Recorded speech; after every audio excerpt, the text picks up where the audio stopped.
In the year 400 BC, one of the most horrific methods of execution was devised in the Persian Empire, a punishment so cruel that it would haunt history for centuries.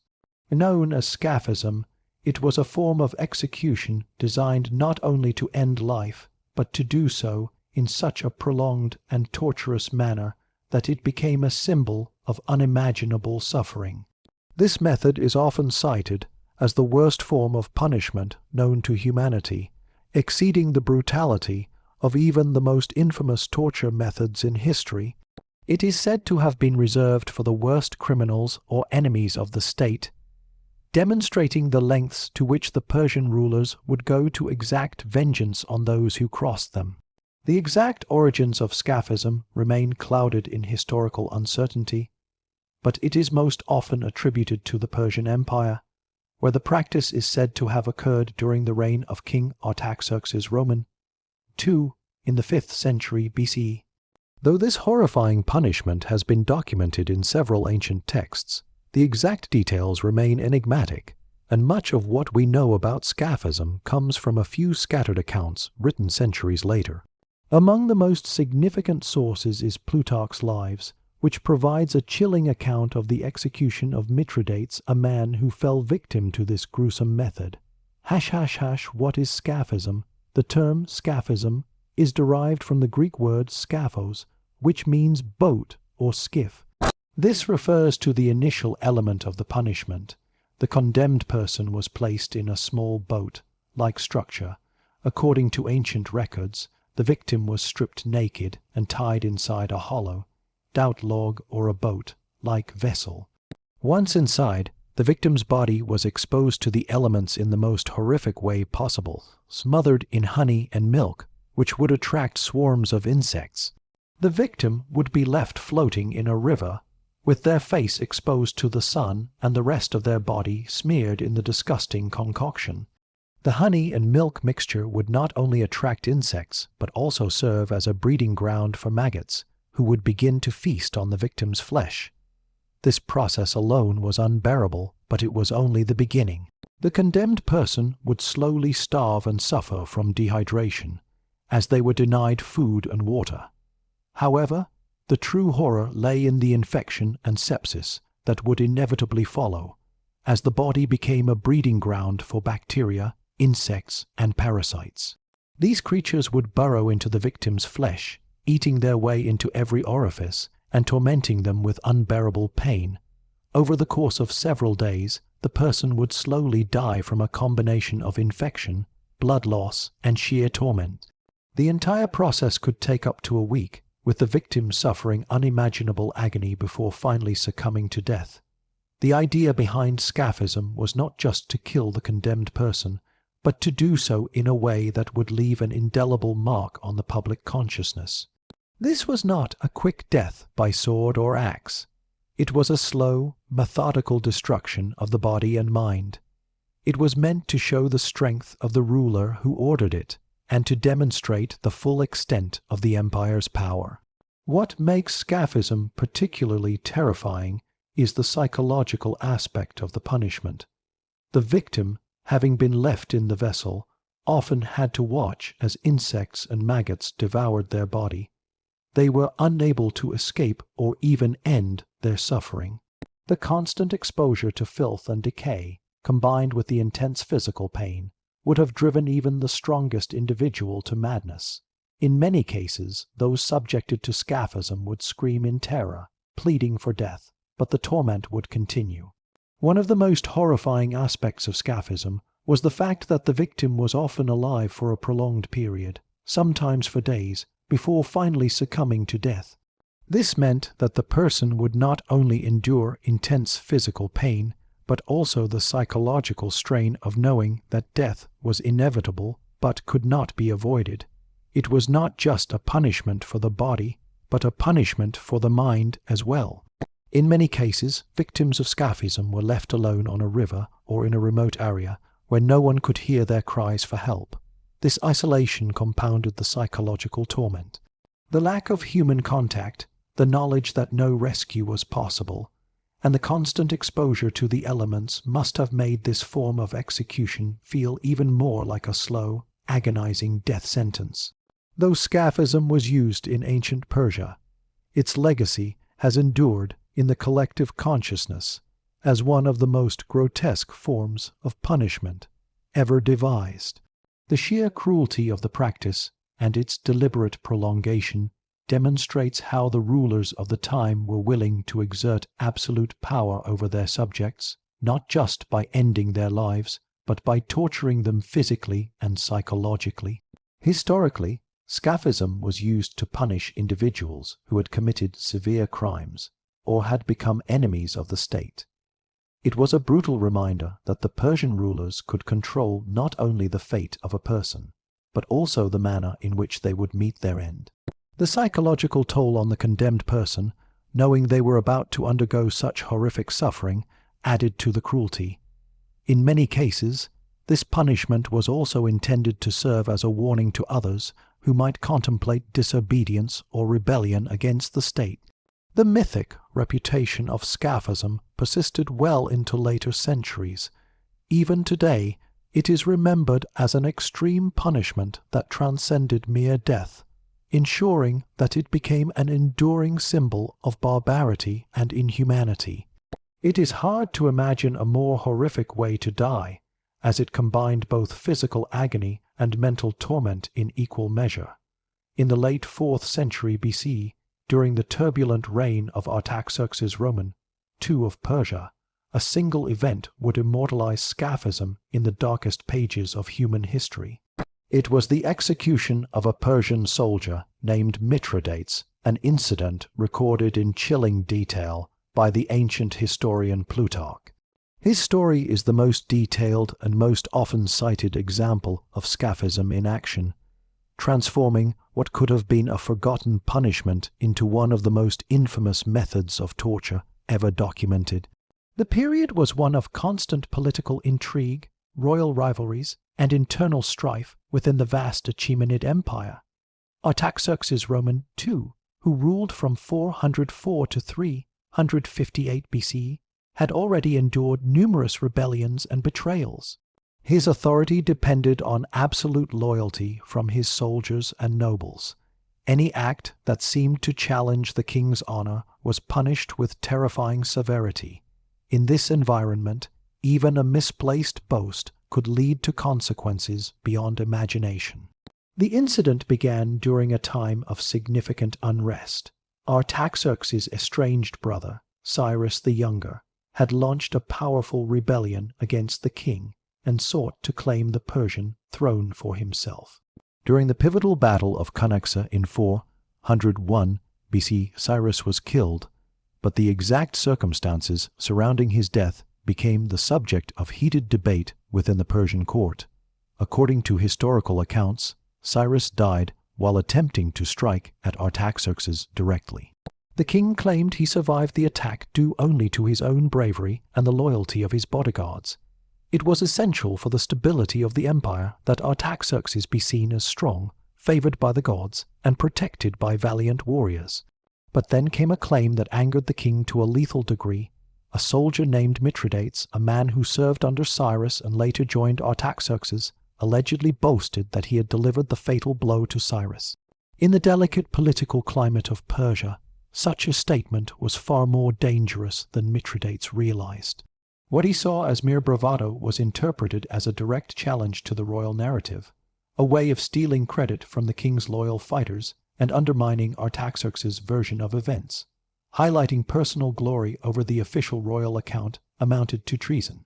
By claiming he had slain Cyrus, Mithridates unintentionally positioned himself in opposition to the king's carefully crafted image of power and legitimacy.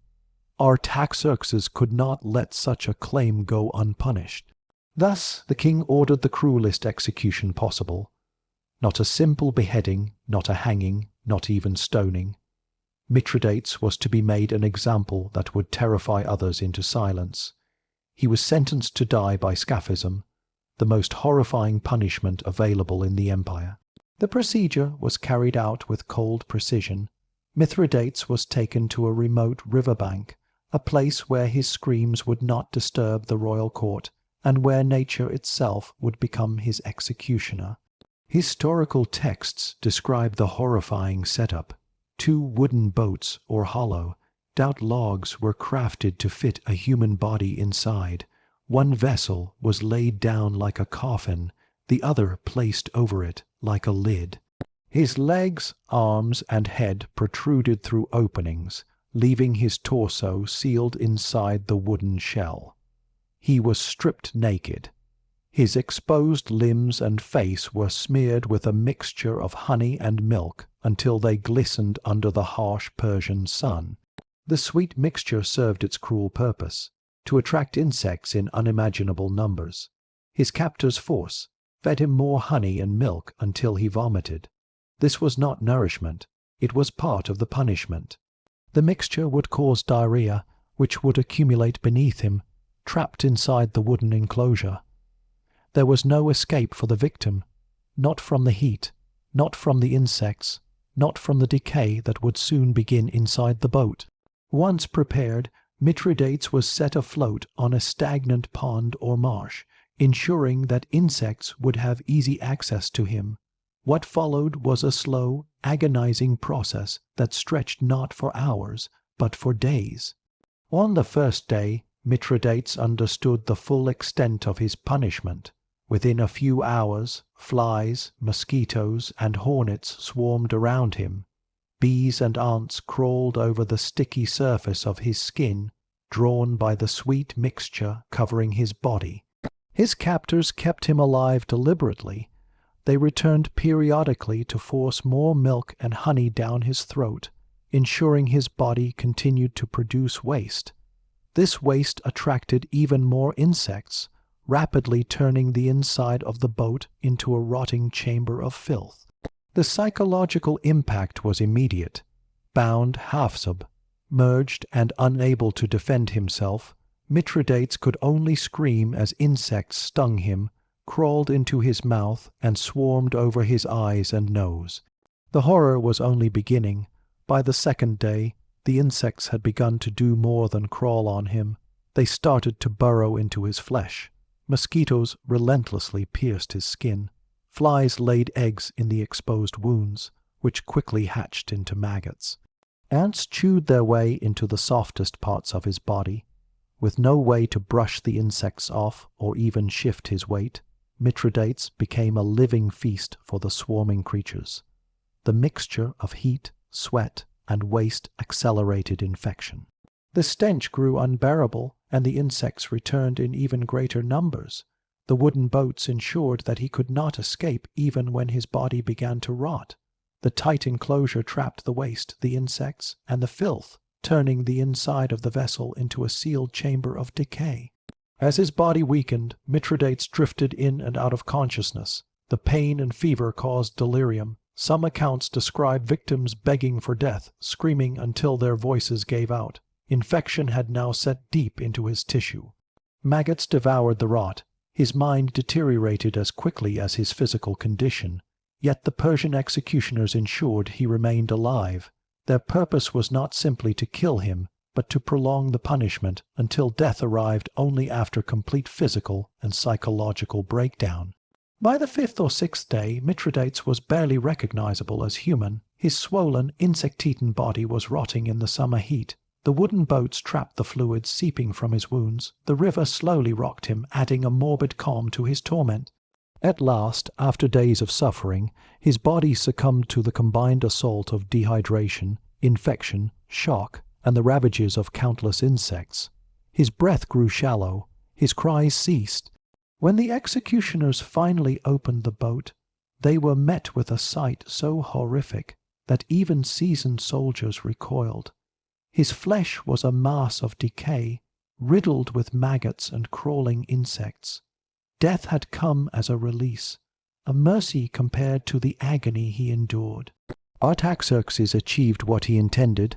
The story of Mithridates spread throughout Persia as a warning. The message was clear. No one, not even a soldier, could undermine the authority of the king. Scaphism became the ultimate symbol of royal punishment, terrifying, relentless, and unforgettable.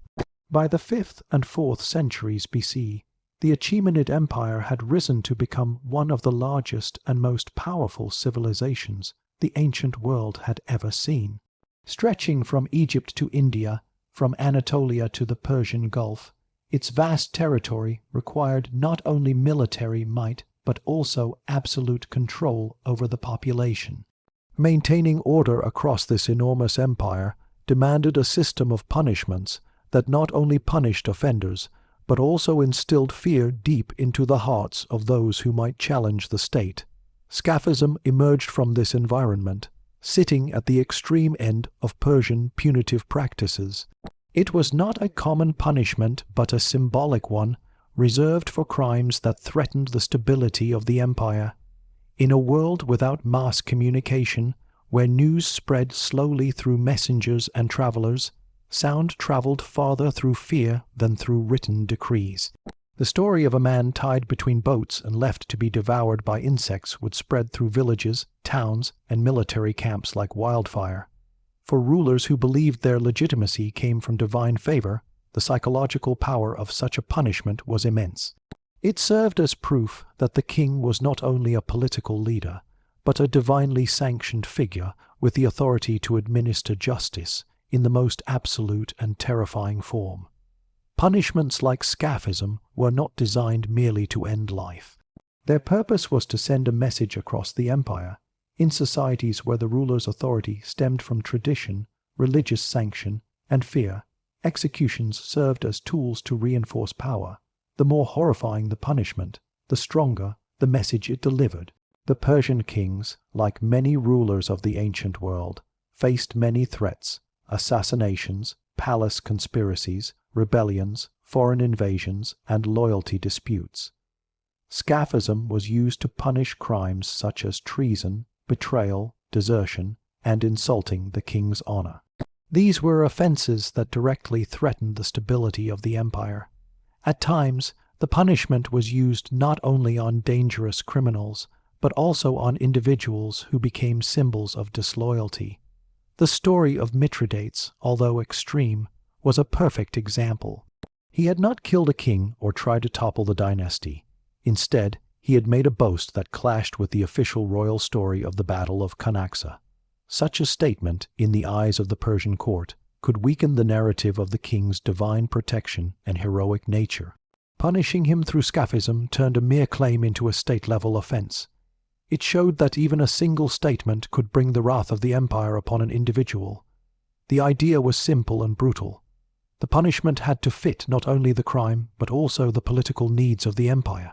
While Scaphism is associated with Persia, it was not a widespread or frequently used punishment.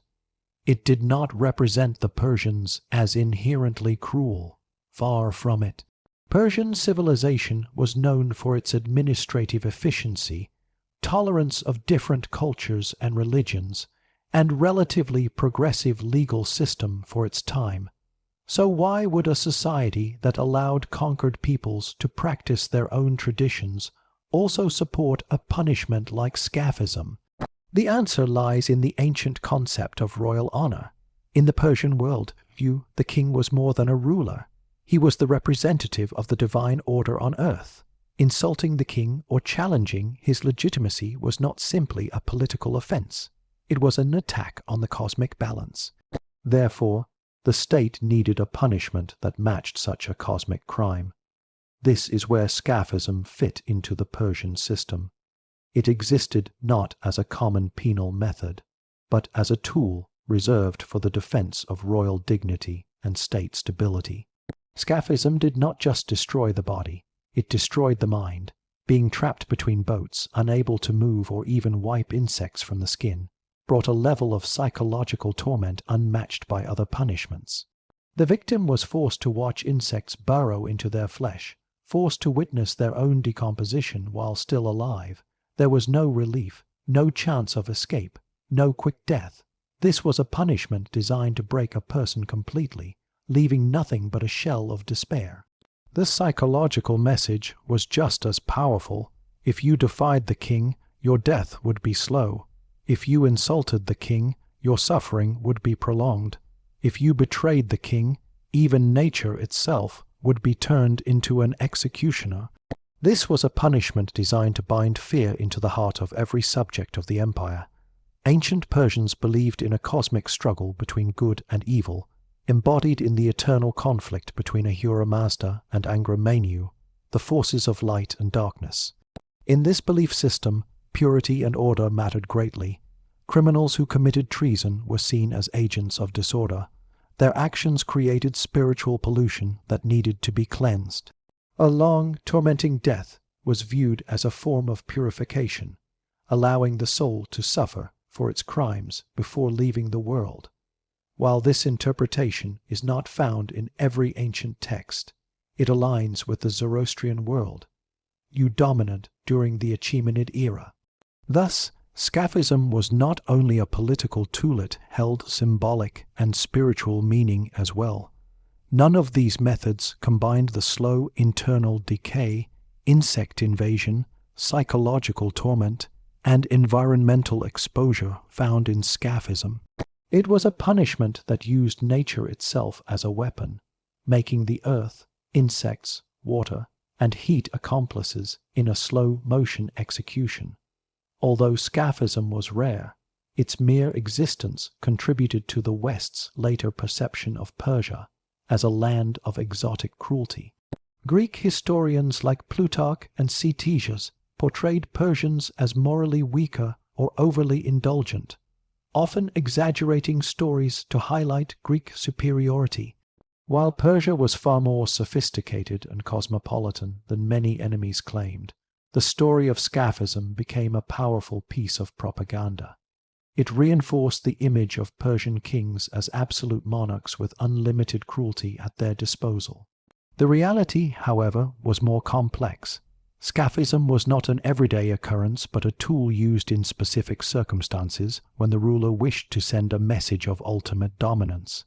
In the long list of historical execution methods, Scaphism remains one of the most haunting. It reflects not only the cruelty of ancient justice, but also the ancient human belief that power is strengthened through fear. It teaches us that the evolution of justice from brutality to rule of law was not accidental. It emerged from centuries of reflection, reform, and the gradual understanding that societies cannot be built on terror. Yet the story of Scaphism endures because it embodies the darkest intersection of human imagination, state power, and the psychology of fear. It is a reminder of how far a civilization can go when the preservation of authority becomes more important than the preservation of life.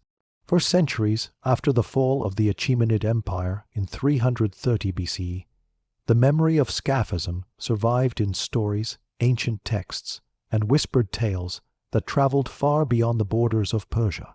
Even though the punishment was extremely rare, it became a symbol of ultimate cruelty, a method so horrifying that it transcended its historical context and entered the realm of legend. In many ways, Scaphism became more than just a punishment.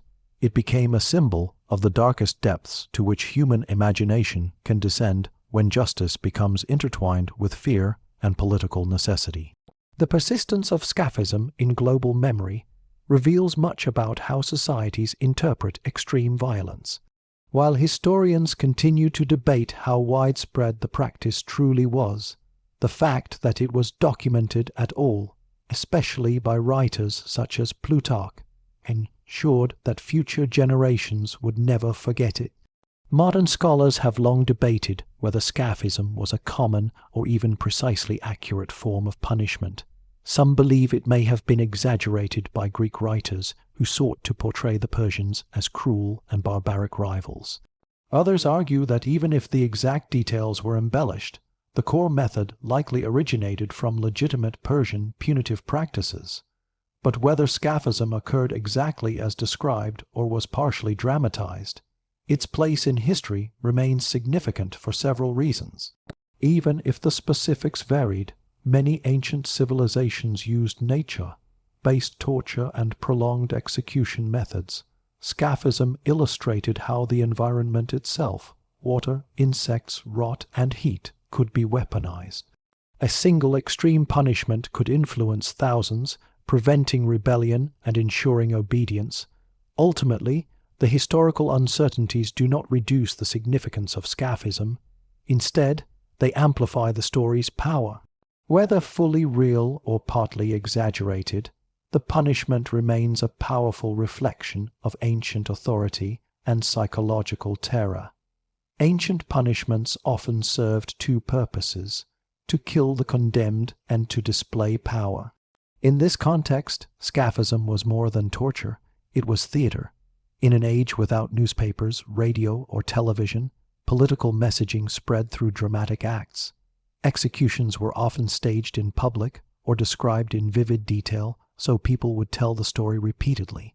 A punishment like Scaphism, even if witnessed by only a few, would travel swiftly through oral tradition. Tales of a man devoured alive by insects would be repeated with growing horror, ensuring the entire region understood the consequences of defying the state.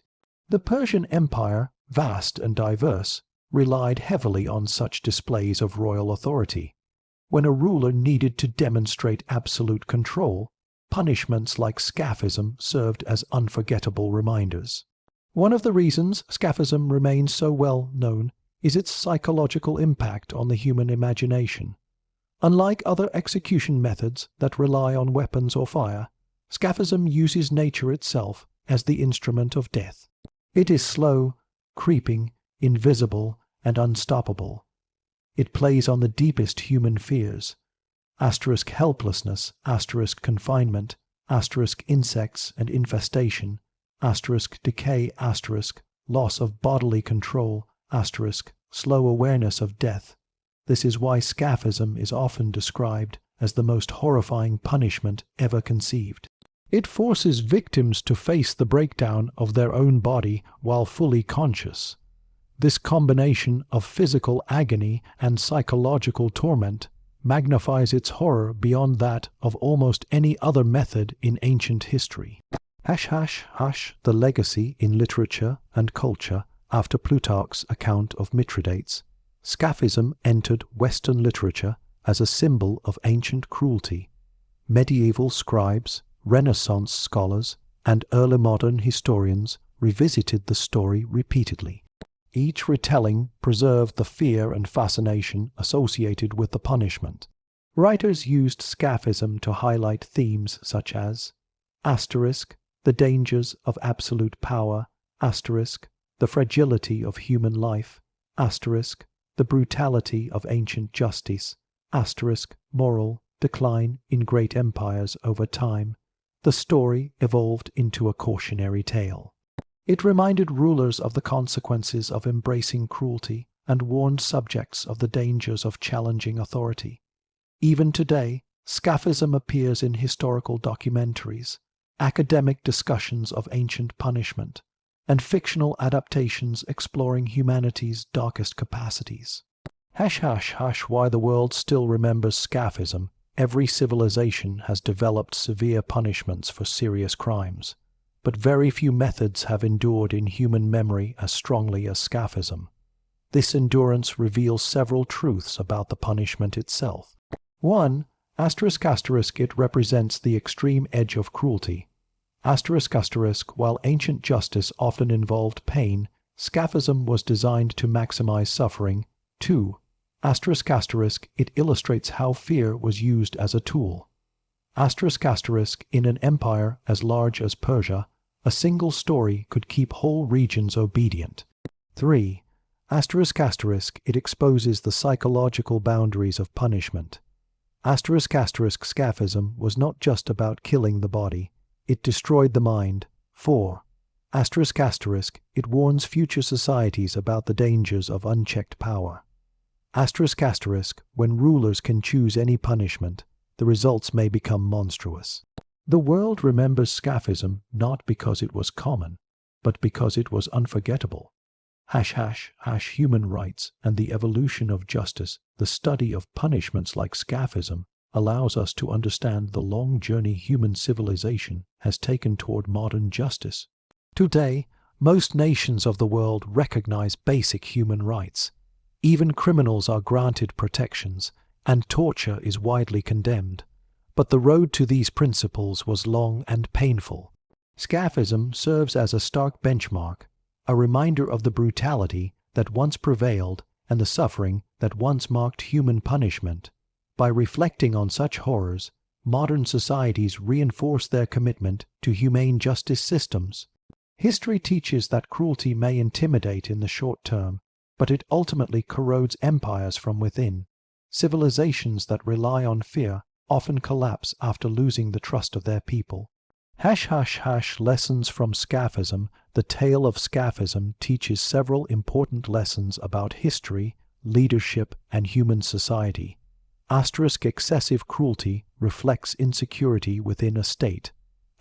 Leaders who rely on fear may preserve power temporarily but provoke resentment in the long term. Justice systems can become corrupted when punishments serve political rather than moral purposes. Humanity's darkest inventions usually arise from times of conflict, instability, and paranoia. The story of Scaphism also challenges us to reflect on human nature. How could a society capable of building great roads, beautiful palaces, and sophisticated literature also conceive such a horrific method of execution? This contradiction highlights a timeless truth. Civilizations can achieve extraordinary greatness and extraordinary cruelty simultaneously. Scaphism and the fall of empires. Although Scaphism was not directly responsible for the downfall of the Persian Empire, cruelty and fear-based governance often contribute to instability. When subjects view their rulers as tyrants rather than protectors, loyalty fades. Internal rebellions and external invasions become more likely. The Achaemenid Empire, for all its administrative brilliance, eventually fell to Alexander the Great in 330 BC. Stories of Persian brutality, including Scaphism, were used by Greek leaders to justify their invasions. Whether accurate or exaggerated, these tales served a political purpose in rallying soldiers and public support against Persia.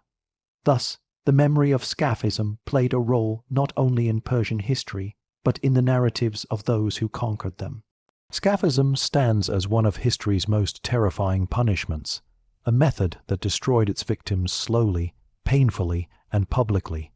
It represents the extreme end of human cruelty, the point at which punishment becomes a spectacle of suffering. But the story matters not only because of its horror. It matters because it reveals the psychology of ancient power, the dangers of unchecked authority, the fragility of life in ancient societies, the importance of justice reform. Understanding Scaphism forces us to confront the darkest corners of human history. It serves as a grim reminder of what happens when fear replaces fairness, and when rulers prioritize dominance over humanity.